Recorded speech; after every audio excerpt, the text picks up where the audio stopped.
Our top story today from the GatewayPundit.com. Bill Clinton stuns a CBS News correspondent after making an unbelievable remark regarding Joe Biden's health. What did he say? We're covering this story and so much more here on the Gateway Pundits Week in Review.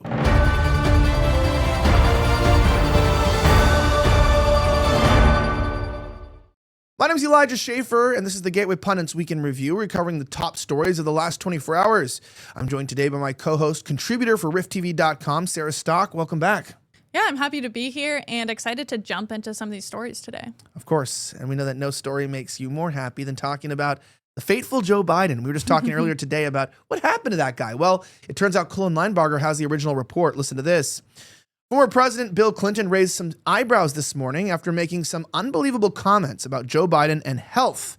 As TGP readers know, Biden has been hit with multiple elements of awful news, from his prostate cancer diagnosis, the Tapper book, which has unveiled several disturbing details about the former White House occupant's cognitive state, and the ongoing AutoPen scandal.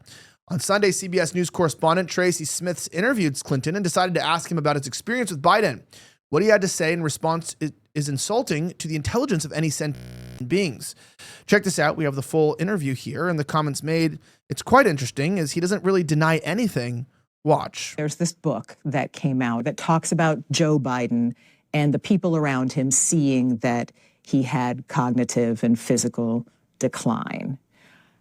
Did you ever have a moment with him where you thought maybe he was unfit to run for president? No. I thought he was a good president. The only concern I thought he had to deal with was, could anybody do that job until they were 86? And we'd had several long talks. I had never seen him and walked away thinking he can't do this anymore. He was always on top of his brief. You never saw any cognitive decline? So I didn't know anything about any of this, and I haven't read the book. I saw President Biden not very long ago, and I thought he was in good shape. But the book didn't register with me because I never saw him that way. Why didn't you read the book? I didn't want to, because he's not president anymore, and I think he did a good job, and I think we are facing challenges today without precedent in our history. And some people are trying to use this as a way to blame him for the fact that Trump was reelected. You know, what's kind of interesting is actually Clinton, I'd say, is a better president than Bush. I mean, I'm not a Democrat, but the 90s had more gall than Republicans do today. I'm like, if you actually look at the 94 crime bill and you see what Clinton fought for, I mean, he was actually notoriously very based. And we mean by that is he actually was honest about racial relations in the country. He was generally tough on foreign relations, especially with complicated issues at the fall of the USSR and the repatriation of the former Soviet colonies, all the way up into actually putting money into the U.S. economy, trying to work on a universal internal manufacturing, which of course ended up, you had NAFTA. But of course there were bad trade deals. And I mean, that's not like he was some perfect president.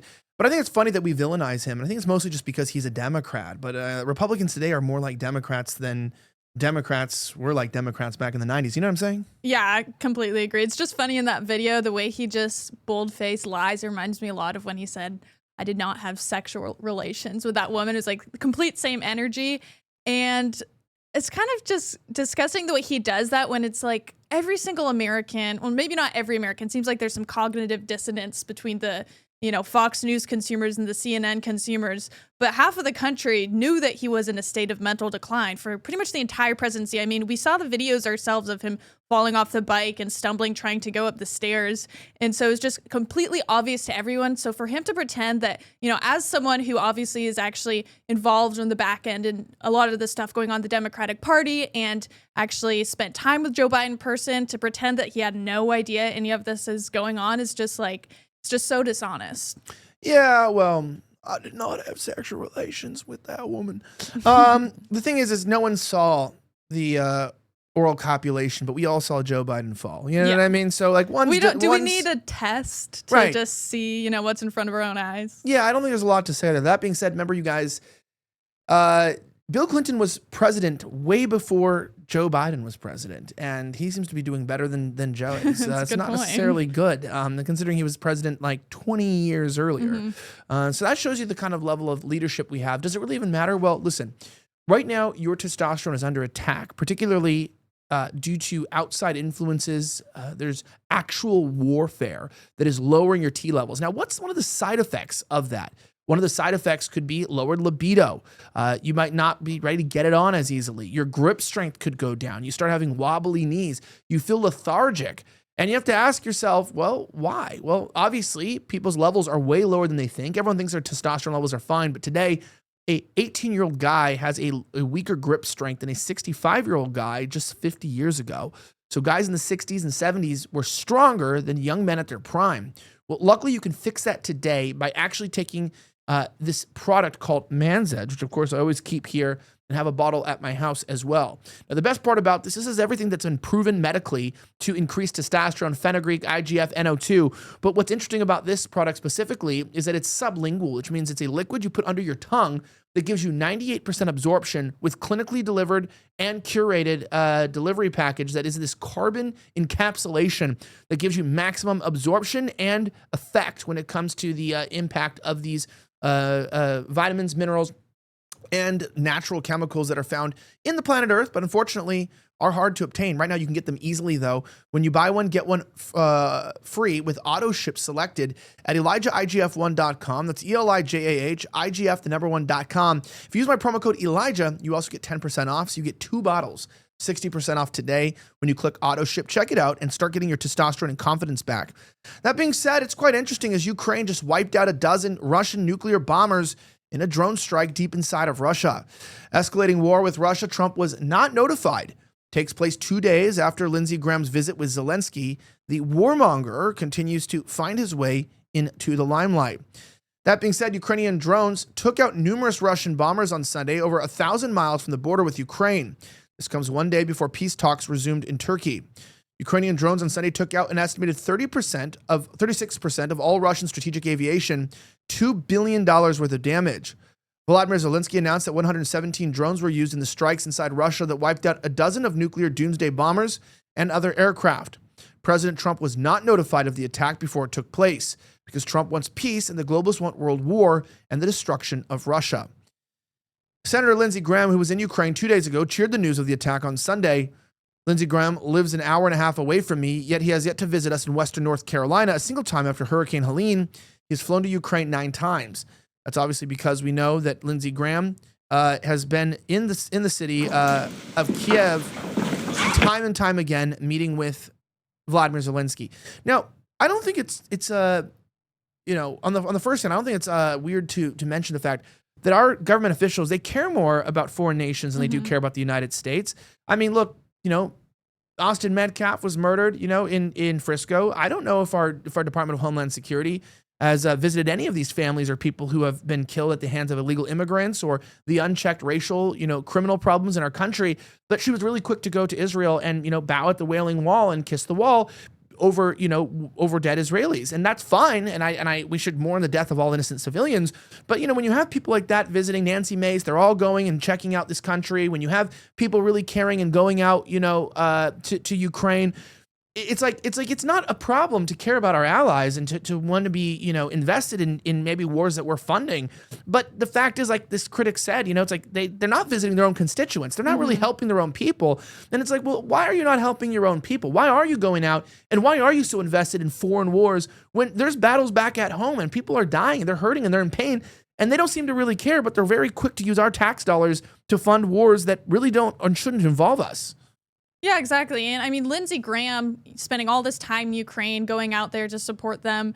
And it's like he's supporting a country that has been using and abusing our American tax dollars to keep a war going on that none of us want to be happening at all. And Trump has been trying to make peace and push for peace between Ukraine and Russia.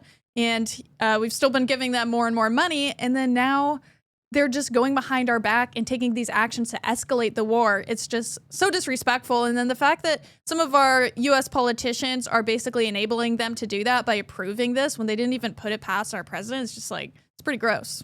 Yeah, and I know that there's gonna be massive retaliation. Like, I'm not one to really signify or say that it's gonna be World War II, World War III, because there was never a World War II. It was just a massive loss for everyone. It was more like a civil war among Western countries, but universally speaking, this World War III scare, I mean, this is what they want, and that's the problem. Is Lindsey Graham wants to stoke an international war, and I think besides the social implications of not really liking the fact that people are supporting foreign nations over our own, I think I'm a little bit sick and tired of the fact that these people will not rest until there's a war with Iran, until there's a all-out war with Russia. And it's like there's something weird that they want the destruction of Russia. And I wonder sometimes if it's the same people who killed the Romanov family, perhaps after losing control from the Soviet Union, maybe coming back in and trying to take back control of Russia from what they consider to be the Christian proletariat, right? They've killed them once before, and they don't want the government in the hands of the Putin regime who respects the orthodoxy, right? So, someone pointed out a video recently in Kharkov of like these Russian girls, being absolutely obscene, pulling down their underwear, showing their private parts, like bouncing on roofs. And someone was like, oh, some Ukrainian guy was like, you're Orthodox Russia. And somebody pointed out, actually, a lot of Russians are actually atheists. They come out of the Cold War era. There was demonization of Christianity. Many were actually stripped of their Christian heritage and beliefs. And they have the results of what you find in a non-Christian area, whoredom, drug use. Like it's not like alcohol. A lot of alcohol. But it's not like all of Russia is like balkanized in Christian in its own right. They wanted to destroy Christianity in Russia. They effectively did for over half the population. So let's not pretend like there wouldn't be a continual fight to destroy the Christian church there today. Yeah, exactly. No, I definitely see what you're saying about this fact that it's like, why are these people so invested in foreign nations? And it's just like things that clearly don't benefit the American people at all. And it just makes you wonder, like, who's funding them? What special interests are manipulating them? Yeah, well, some people call that the Democrats. Who knows? That being said, President Trump issues a warning as radical judge threatens to block his tariffs. Christina Lila reports that President Trump on Sunday issued a warning as radical judges threaten to block his tariffs.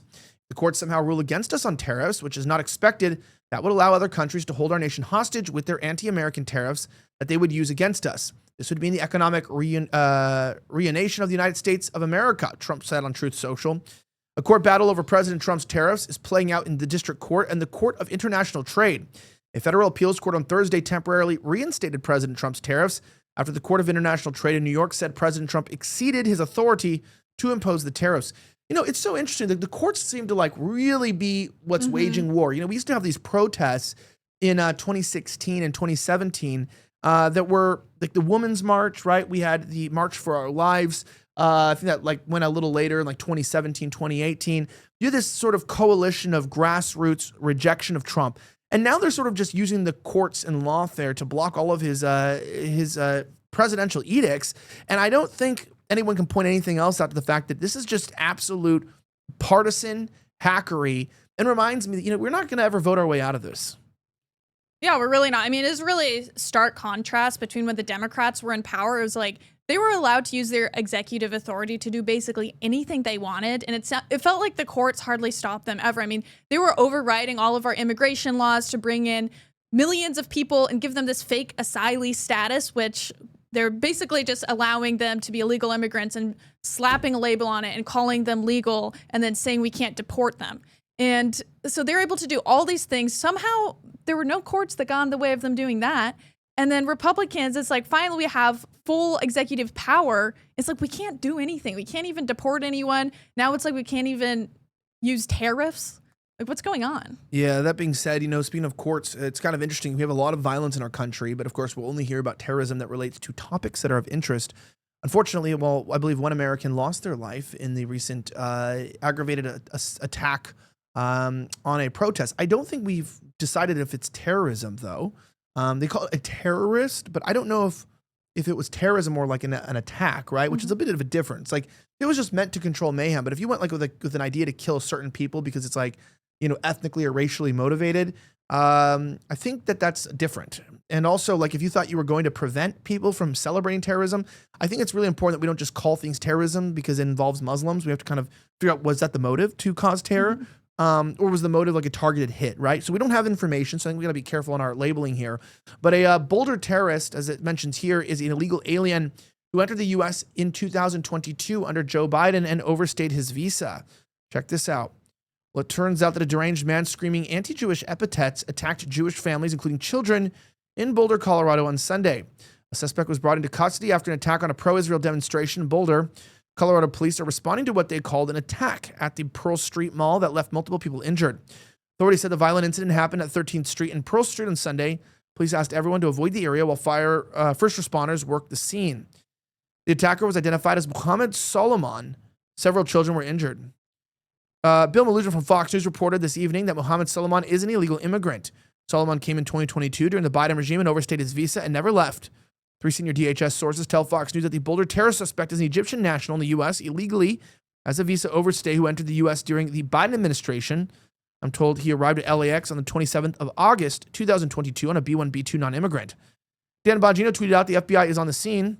FBI personnel are on the scene in Boulder, Colorado, along with local law enforcement.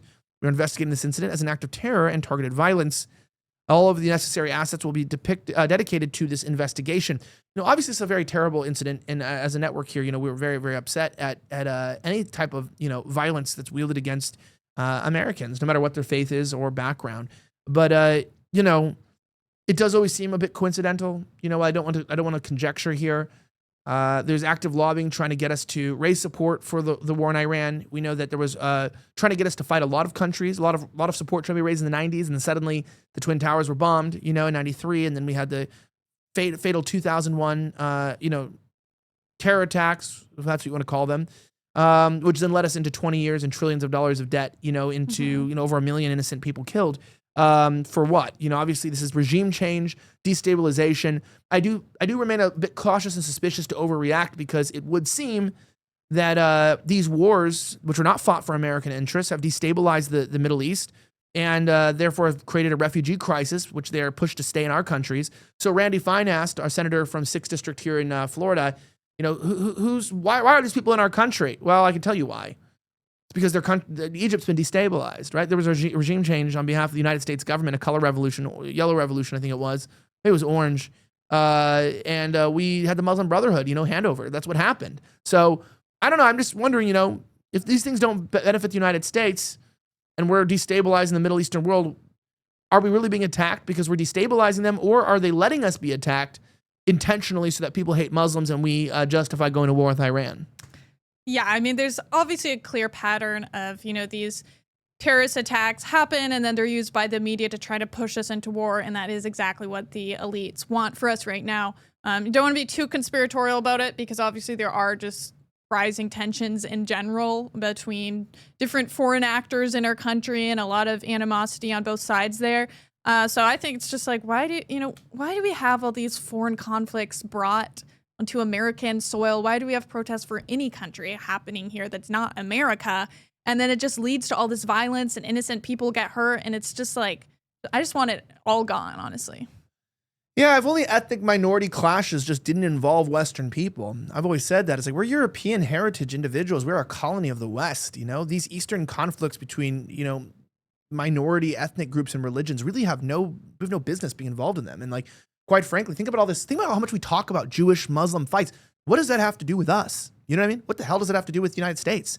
These are just countries in the Middle East. It's a British-made nation too. It's made from the British, not even us. We are independent from England. And so what do we have to do with this conflict? I don't think we should be involved at all. A lot of people in the United States feel very differently than me. And I think the official position of this network would be obviously that we should be involved, probably to some extent. But personally, I think everyone in my generation younger is pretty much sick of this stuff. We don't want to be involved. We don't want to be using our tax dollars when we haven't even, helped North Carolina recover from Hurricane Helene. What are we saying? Billions of dollars to buy rockets to protect a country when we don't even protect our own borders, So it's really ludicrous. I hope that the next generation of leaders eventually retire and die out. And we're able to replace them with people who actually care about this country, because currently those who are in office are just, they've destroyed us. We die 7 years younger. We make 20% less on average in our income. Our buying power has gone down 60%. Things are not good. They're not good for us, but yet we still find ways to fight forever wars. Anyway, my name is Elijah Schaffer. Thank you so much again for watching another episode of the Week in Review. It's a little bit of a longer episode today because I had a co-host, but if people want to find you and follow you, Sarah, how can they support you? I know you have a new YouTube channel. Yeah, I have a new YouTube channel, so please subscribe to that. Trying to get my subscribers up on there. It's just called Sarah Stock. And if you want to follow me on X, it's Sarah C. Stock, or on Instagram, sarah.stock.politics. You should probably just change your name to Sarah C. Stock on everywhere. It's easier to have a universal background. Yeah, I should work on that. It is. Anyway, have a great rest of the week as always, and may God bless the United States of America. I'm signing out.